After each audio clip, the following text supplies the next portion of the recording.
guys, I'm sorry it took us a few minutes to get the live going. I want to hang out for a few more minutes, see if anybody will come on board. Tonight we're actually going to be talking about just a recap of all the stuff that we've done in the last month. And then next Friday we're going to use roses and all these other things. We're going to make rose water, rose hip water, and rose oil. A lot of people like to ask me about my face and why I look so young, and I always tell them I use Cindy Quay's Cindy Sacred Garden rose hip oil, and it's easy to make at home. I don't like to make, I make my own and I use it for my body and bubble bath and stuff like that. But I trust Cindy with anything and everything I do. So we're going to be doing that next week. I'm going to teach you how to make that for the rose water you can use in cooking, in your baths. I'm actually going to use some of it to give my pig a bath in. It's Ginger. She needs to be boiled and greased down really good, and it's a really good recipe for them as well, because if you can use it on you, you can use it on your pigs. So today I was gifted some very beautiful peonies, and noticed that they had a bunch of bulbs on them. So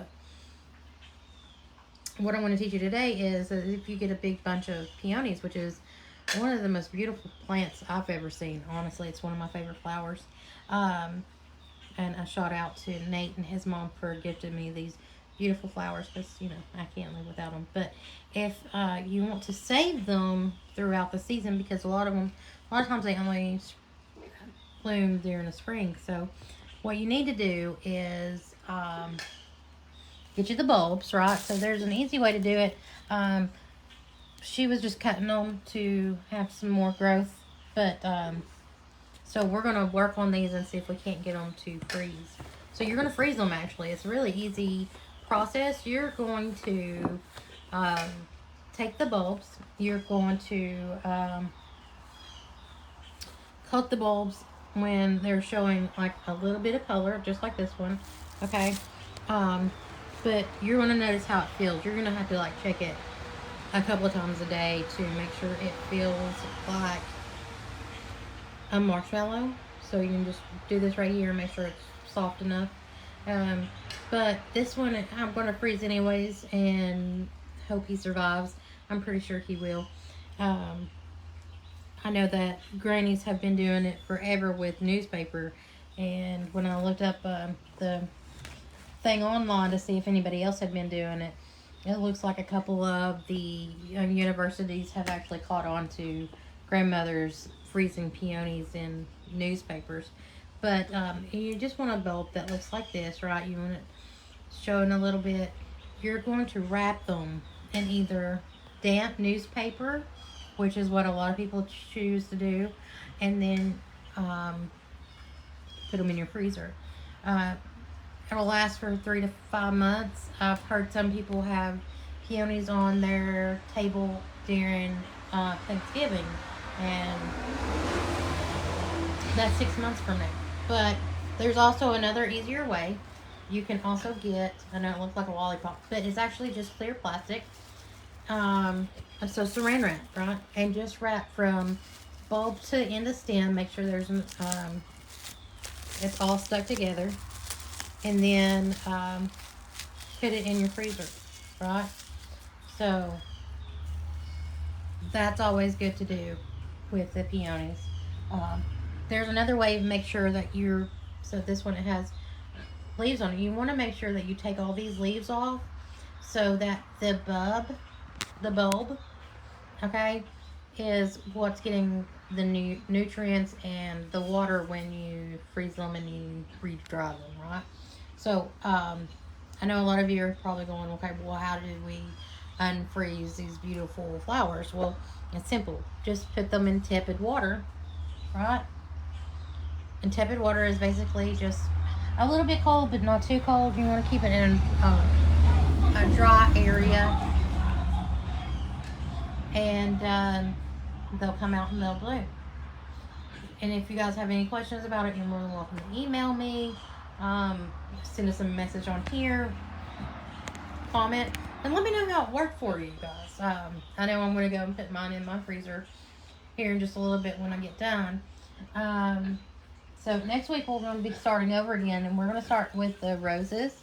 So if you guys can make sure that you get just, you'll need roses. Roses are, the reason I'm doing this next week is because roses are blooming really, really, really well right now. And so I wanted to make sure that we do something with them while we have a chance. So next week, you'll need roses. You'll also need a mason jar and extra virgin olive oil if you would like. So that's next week. That's next Friday. But since this is our last Friday before we start over again, I wanted to recap some of the stuff that we went over and maybe give you guys some more recipes. Maybe talk about things that you didn't get a lot of information on. You may need some more information on. So if you have questions, let me know. So I know a lot of people always ask me about how to do teas, how to make teas, how to dry the herbs, all that other things. So the best thing to do is when you dry the herbs, right? So you want to cut them. Cheesecloth is really good to put your herbs on outside in the sun. You just want to make sure that they're dry. They're getting dry. They're not getting any moisture on them, because the moisture is what you're trying to keep away from. It's really good if you have a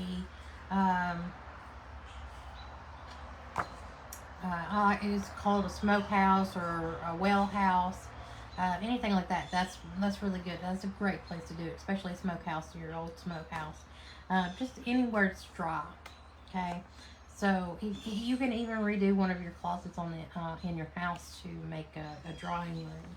So just remember that's the best way to do that. Also, right now is like the best time to be planting. The 16th of this month, though, after that, it's not planting season anymore. Okay? I mean, I'm sure you can plant, but if we go by the moon and the cycles and things of that nature, after this full moon phase, I wouldn't be planting my tomatoes or anything like that. Even though tomatoes are pretty hardy throughout the year, I just wouldn't. That's just how I grew up. So, let's see here. So, proper portions of herbs and water, right? So, when we're making our tea, I hear that too all the time.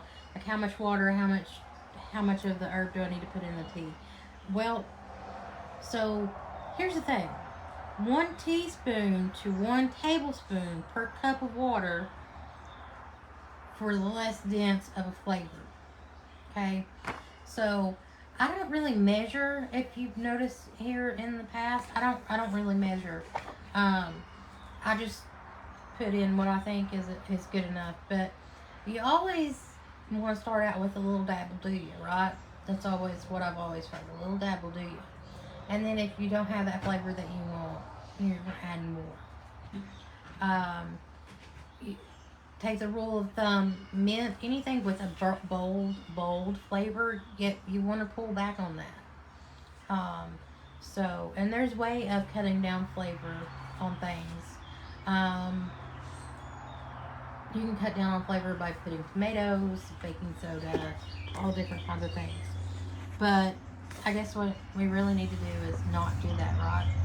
So, the rule of thumb for a lot of people is 1 teaspoon to 1 tablespoon per cup of water. Okay, 1 ounce of dried herb per 1 quart of water. Okay, let me tell you again. 1 teaspoon to 1 tablespoon per cup of water, or 1 ounce of dried herb per 1 quart of water. If you're using fresh, you want to do 1 to 2 tablespoons. I like doing we've made some fresh infusions this go round. I like using them fresh. I don't know what it is about the taste. It's a whole lot better. Um, Strawberries, lemons, limes, mint I use dry, but it's coming up on herbal season, I guess is the best way to put it. So I've been driving really slow through wooded, intense areas looking for the stuff I need. So I got my honeysuckles blooming. I got some really beautiful blooms for my blackberries. They're coming up this year. Nanny says as long as we stay wet, we're going to have a really good crop of blackberries, and that's good because I love me some blackberries. So this year we'll actually be taking the phone and showing you guys how to properly harvest the blackberries. I do suggest that you guys get cowboy boots or mutt boots, something that will come up to your knees if you're going to go out in the woods and do this. Because there are a lot of critters in the woods that can get a hold of you. I was told as a kid if you wear bells, then snakes will stay away from you, but that's not really true. So,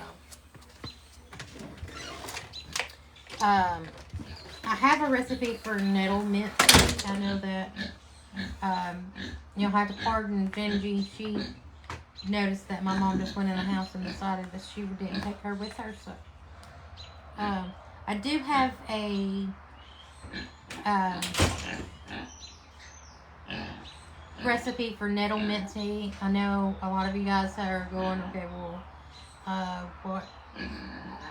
what can I do with that? Well, so nettle is really good, and calcium helps you absorb minerals in your body. Nettle will also help with infections and things of that nature. Same with mint. So you want to do equal parts nettle and peppermint. Okay. Peppermint is the best to work with. I like spearmint because it reminds me of my Granny Blanche. So I work with spearmint more than I do peppermint. Okay. It'll also help with some energy. And they also can help with seasonal allergies, especially if you're having any this year. I know a lot of people are really suffering from allergy this year. I don't understand why.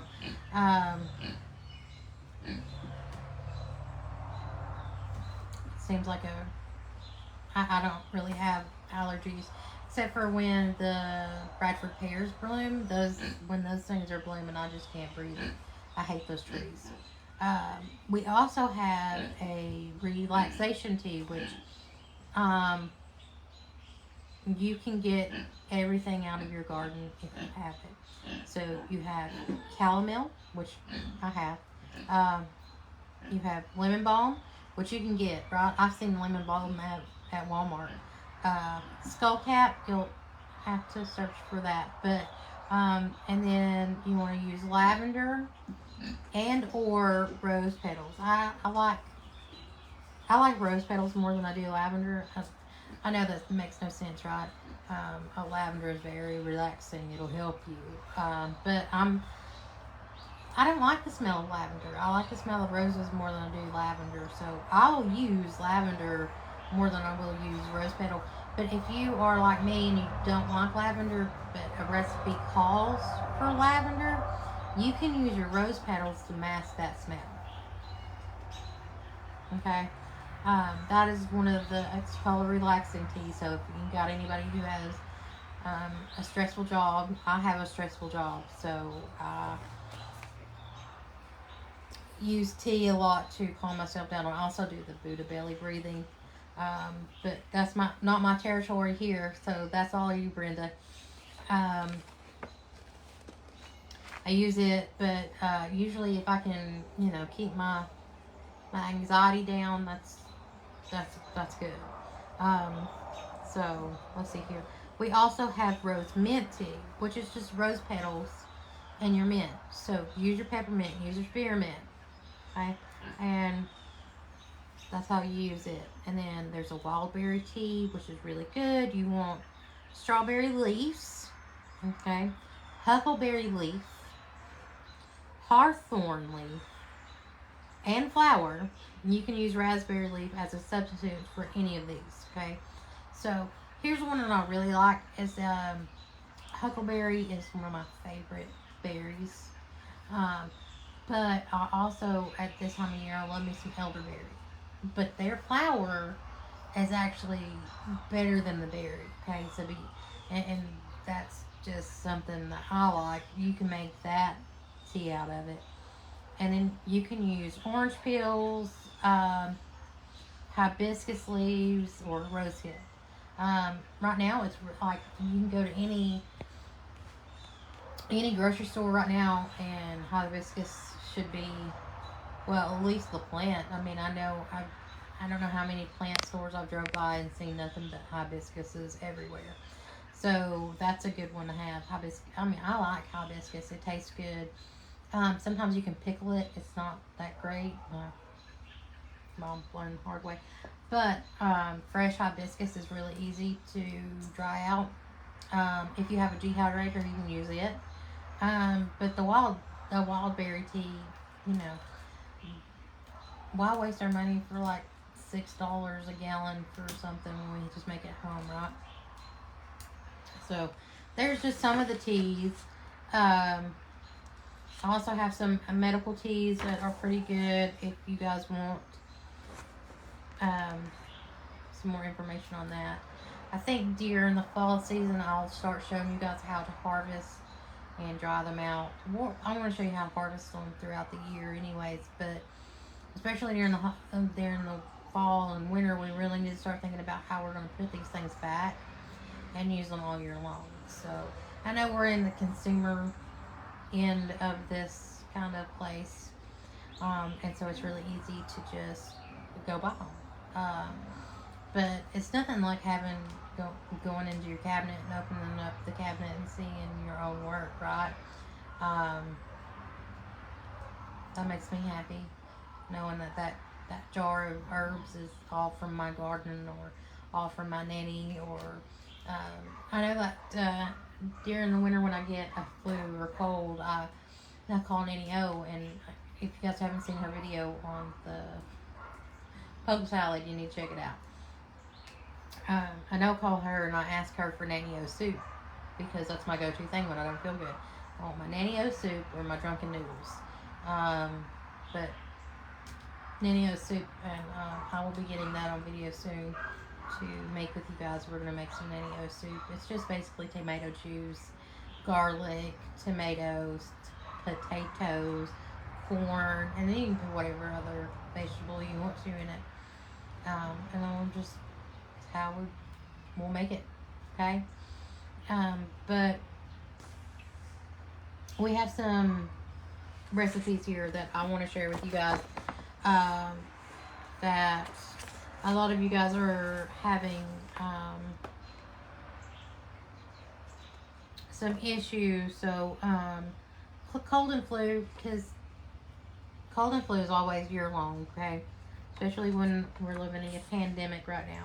So you want equal parts elderberry, elderflower, peppermint, and yarrow. Okay, yarrow you'll probably have to order. But you're just going to steep it in hot water just like a normal tea. You can actually get one of those little tea things, so you can just put the herbs in and dip it in the hot water. So that will help you, especially cold and flus. And I talked to you earlier about elderberry and elderflower. That's just one of my favorite go-to things. And I think it tastes better. I have a taste for it and I love it. But at any time that you need any more information on a plant or a recipe, hit me up on here. I check the emails and things of that nature, and then you can email me personally.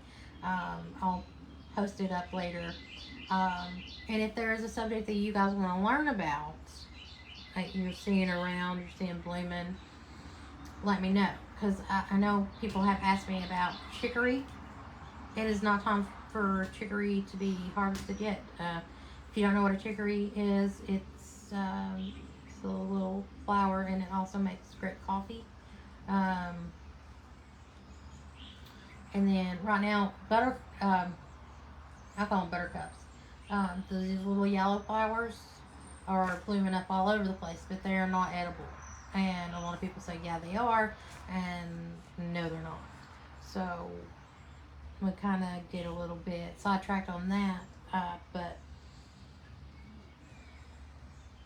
there you go. I'll cut this short tonight since it's about to start storming here, and next week, remember, you're going to need a mason jar. You're going to need some roses and extra virgin olive oil if you want. And that's all you need. All right. Until then, take care of yourselves.